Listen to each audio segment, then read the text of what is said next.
बिस्मिल्लाहिर्रहमानिर्रहीम। अस्सलाम वालेकुम प्यारे बच्चों, कैसे हैं आप? यकीनन ठीक होंगे, तंदुरुस्त होंगे।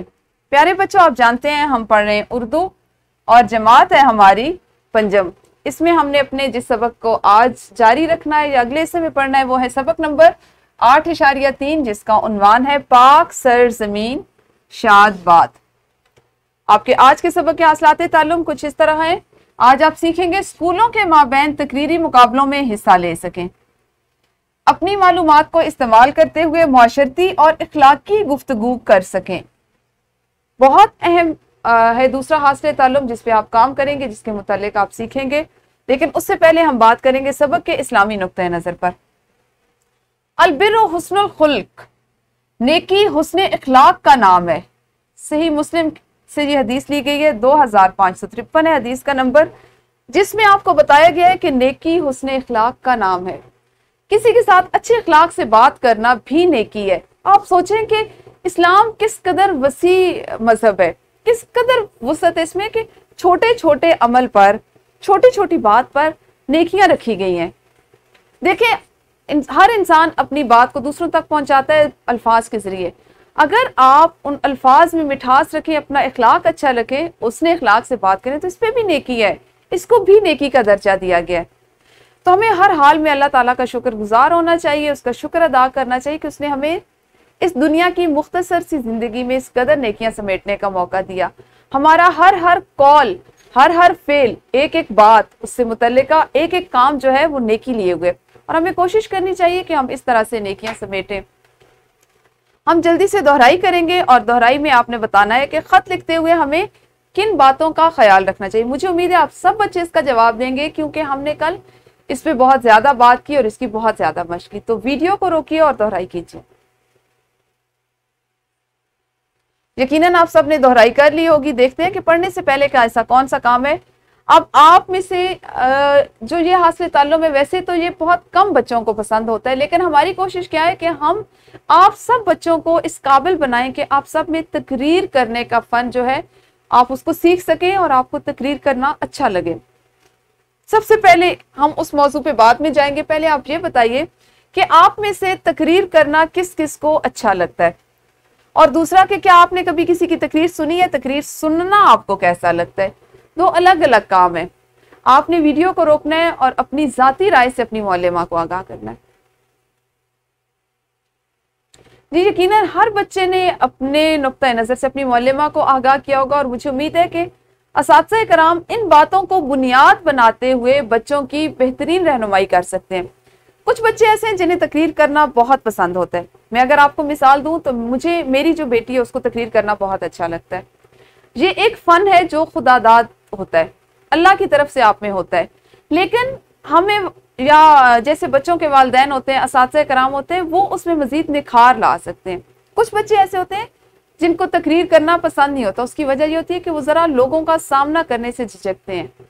तो अगर हम आपकी इन सलाहियतों को जो आपके अंदर मौजूद हैं उनको ज़रा निखारेंगे, तो आप मुआशरे में अपने नुक्ता नज़र को ज़्यादा पुरएतमाद अंदाज में दूसरों के सामने पेश कर सकेंगे। और ये गुफ्तगू के आदाब से और तकरीर करने के जो हमारे जो अंदाज होता है उससे आता है। ठीक है, आज आपने कौन कौन सी चीज़ें सीखनी है। आज आप सीखेंगे तकरीर करना, और इसके साथ ही साथ अपनी मालूमात को इस्तेमाल करते हुए इखलाकी और मुआशरती गुफ्तगू करना। आप दोस्तों के साथ, वालिदैन के साथ, असातिज़ा के साथ, अजीज रिश्तेदारों की किसी महफिल में अगर आपको इखलाकी और मुआशरती किसी मौजू पर बोलना पड़े, बहस करना पड़े, गुफ्तगू करने पड़े, तो आपके पास किस कदर मालूमात होनी चाहिए, इस पर हम आज सीखेंगे। सबसे पहले देखते हैं हमारे सबक का मतन क्या है कि तकरीर। सबसे पहले हम बात करेंगे तकरीर के उन्वान पर। ठीक है, तकरीर करने के कुछ उसूल और ज़वाबित होते हैं। जो बच्चे आप में से मुकर्रर हैं, तकरीर करते हैं, वो बखूबी वाकिफ होंगे कि तकरीर ना सिर्फ अल्फाज की अदा करने का एक नाम नहीं, बल्कि अल्फाज के साथ साथ आपकी जिस्मानी हरकतों सकनात का भी उसमें उतना ही किरदार होता है जितना अल्फाज का। आपका लबो लहजा, आपके अल्फाज का चुनाव, मौजू पे आपके मालूमात, उस पर कितना मौजू पे आपको उबूर हासिल है, आप मालूमात को कितना अच्छे अंदाज में बयान कर सकते हैं, ये तमाम तकरीर के मदारिज होते हैं। याद रखिए कि तकरीर हमेशा छोटे जुमलों में लिखिए, तकरीर ज्यादा तवील ना हो। तकरीर लिखते हुए भारी और सकील अल्फाज से गुरेज करें। क्योंकि आप जब तकरीर करेंगे और ऐसे अल्फाज इस्तेमाल करेंगे जो बहुत भारी हैं, आपकी ज़हनी इस्तेदाद से ऊपर हैं, तो यकीनन सुनने वाले को बोझल कर देंगे। उसको लगेगा, उसको अंदाजा हो जाएगा कि ये आपने कहीं और से याद किए, रट्टा लगाए हैं, आपने खुद से अपने कैफियत, अपने जज्बात का इजहार नहीं कर रहे। इसी तरह तकरीर को तकरीर के लहजे में मुनासिब उतार चढ़ाव के साथ करें। ऐसे नहीं हो कि आप तकरीर करने जाते हैं और स्टेज पे खड़े होकर आप ऐसे आ जाते हैं कि जैसे आप एक सबक पढ़ रहे हो। तकरीर में जहाँ पे शेर का इस्तेमाल हो, उसको उसी अंदाज में पूरे जोश और जज्बे से बयान करें। जहाँ पे मुहावरात का, ज़रबुल इम्साल का इस्तेमाल हो रहा हो, वहाँ पे उस आपकी जिस्मानी हरकत व सकनात, आपका लहजा बिल्कुल वैसा ही हो कि वो मानी अदा हो सके। अच्छा, उसके बाद गुफ्तगू के आदाब। गुफ्तगू में आपने आज मुआशरती और अखलाकी मौज़ूआत पर बात करना, दूसरों के साथ अपनी मालूमात को दूसरों तक पहुंचाना, उनकी मालूमात से फ़ायदा उठाना सीखना है। तो हम देखते हैं कि गुफ्तगू करते हुए इन बातों का हम ख्याल कैसे रख सकते हैं। आप जब भी किसी से मिलें तो सबसे पहले सलाम करें।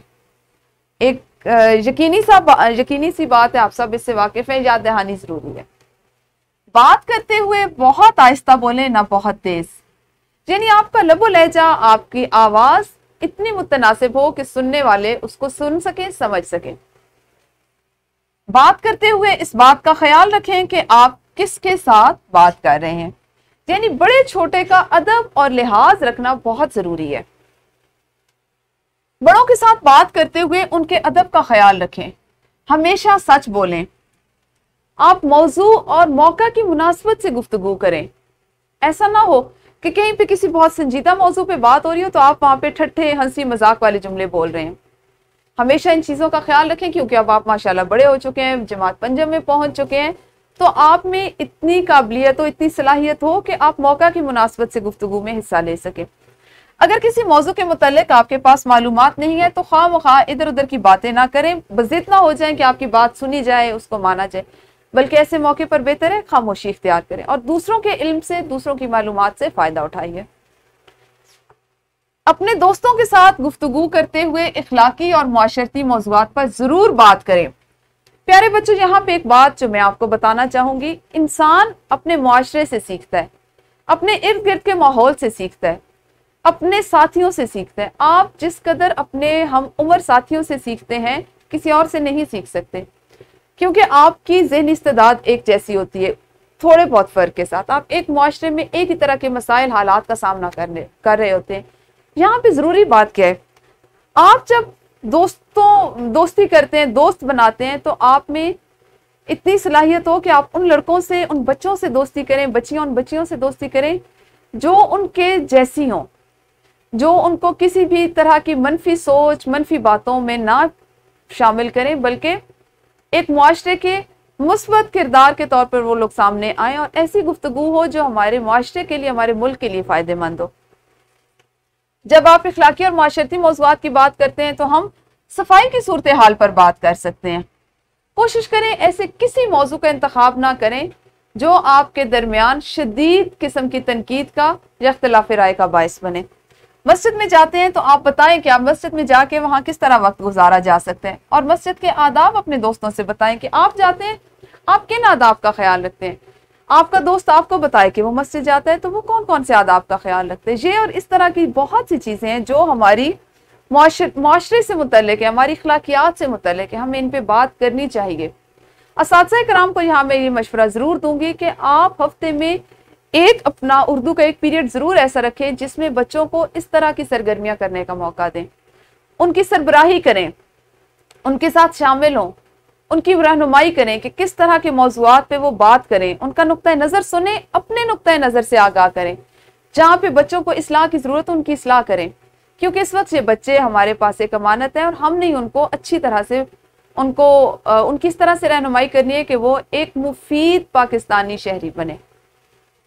अब आपने जल्दी से एक इनफरादी सरगर्मी करनी है। स्कूलों के माबैन होने वाले तकरीरी मुकाबलों में हिस्सा लेते हुए पाकिस्तान एक अजीम नेमत के उन्वान पर तकरीर करनी है। अब आपने करना क्या है कि तकरीर के लिए इस मौजू पर तैयार करनी है तकरीर और इसकी मश्क करनी है। मश्क का तो शायद मुनासिब वक्त ना मिले, आप वीडियो को रोककर जिस हद तक मुमकिन हो सकता है इस पर तकरीर तैयार कीजिए।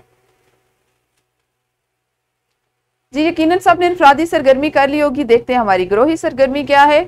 3-3 के ग्रोहों में तकसीम हो और कोई अखलाकी या मुआशरती मौजू लेकर उस पर गुफ्तगू कीजिए। 2 मौज़ूआत आपको बता दिए हमने, एक मस्जिद के आदाब और एक सफाई का ख्याल। इसके अलावा अब कोई से भी मौज़ूआत आप तलाश कीजिए और हर तालिब इल्म, हर गिरोह जो है वो किसी एक मौजू पर बात करे। तो वीडियो रोकिए और सरगर्मी कीजिए। जी, गिरोही सरगर्मी के बाद हम देखते हैं कि हमारे पास मश्क में क्या है। आपके पास एक नज़्म है जिसको आपने तरन्नुम से पढ़ना है और अपने दोस्तों से दी गई मालूमात के मुतालिक सवालात पूछने हैं। इसको भी आप बेहतर इस मश्क के सवाल को गिरोह की सूरत में कर लीजिए। उसके बाद घर का काम है कि किसी मुल्क के लिए कौमी तराना क्यों ज़रूरी है। तमाम तलबा इंटरनेट की मदद से कौमी तराने की ज़रूरत और अहमियत से मुतालिक पढ़ें और जमात में उस पर गुफ्तगू करें। ठीक है। फिर वर्कशीट है आपके पास जिसमें कौमी तराना हमारी शान के उन्वान पर आपने मुख्तसर तकरीर तहरीर करके लानी है। आप घर से चूंकि करके लाएंगे तो ये आपके घर के काम का हिस्सा होगा। ये था हमारा आज का काम, जो आपने, जिससे मुझे उम्मीद है बहुत कुछ सीखा होगा और अमलन भी इस पे आप अमल करेंगे। कल इसी सबक के अगले हिस्से के साथ मिलेंगे। उस वक्त तक अपना ख्याल रखिए। अल्लाह हाफिज। शुक्रिया।